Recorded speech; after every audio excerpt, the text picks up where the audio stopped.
जय जय श्री राधेश्याम। जय जय श्री जगन्नाथ। ना मु जड़े ख्याति संपन्न अबा सुनामधन्य व्यक्ति ए समाजर, ना मु जड़े ज्ञानी गुणी अबा धनी किंबा मानी, किंतु मु निहाती भाव जड़े स्वाभिमानी। मु जहाँ कहवाकू चाहूँगी ताहा अत्यंत सरल एवं अति सहजरे बुझीपार विषयटीए। आमर विश्वास आम निजर आत्मा उपरे जतिकि नहीं ताठारु ढेर गुण रे अधिक अछि आमर मन बुद्धि और अहंकार उपरे। केमितिका टिके बुझीबाकू चेष्टा करिवे कहूची। एई वर्ष 2025 मसीह मु केवल मोर नुह ए सारा सृष्टिर आराध्य देवता चतुर्धा मूर्ति को पुरी रे रथारूढ़ हेबार देखिबार सौभाग्य पाइली।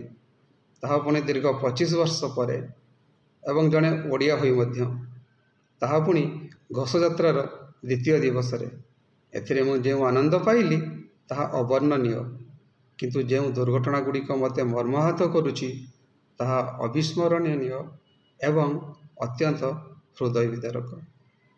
जहाँ मु अनेक मान्यगण्य व्यक्ति विशेषों मुखर शुणा पाऊँची, जदि जहाँ किछि हुए, जदि जहाँ किछि हेउची एवं जदि जहाँ किछि हेबो स्वयं महाप्रभु जगन्नाथंकर इच्छाधीन, तेबे समस्त कार्य एते मात्रा राजनीतिकरण कौन पाई, परस्पर प्रति एते दोषारोप कौन पाई, आउ कर्तव्य अवहेलाकारी उपरे कार्यानुष्ठान दृष्टांत नहीं कौन पाई, आउ जदि नहीं एते कुत्सारटना कौन पाई।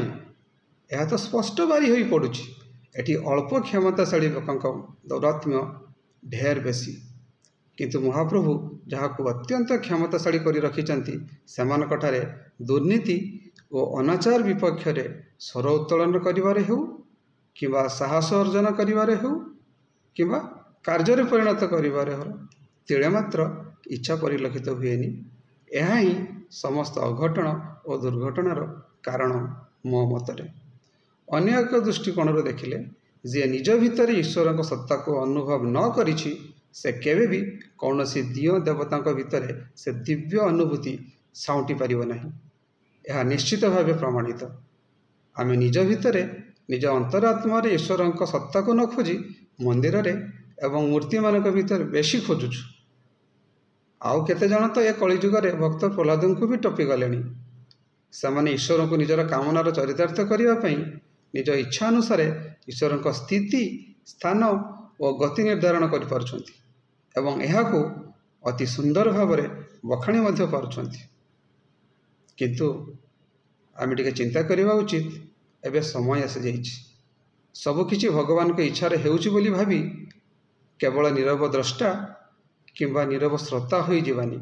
आमे समस्ते निज निज भितर थिबा दैविक स्थिति को अनुभव करने को चेष्टा करि परिले निजको बहुत बुद्धिमान भावुथिबा एवं निज भितर अनावश्यक अहंकार को त्याग करि परिले अनेक द्वंद्व कलह और दुर्घटनारू निजको तथा ए विश्व को मुक्त करने को चेष्टा करी यथेष्ट शांति रे निजर देह मन और प्राण को महाप्रभुंकर प्रकृत सेवारे नियोजित करि परिबा एवं यह करि परिले यह ही होता विश्व कल्याण पई उत्कृष्ट मार्ग। जय जगन्नाथ। धन्यवाद।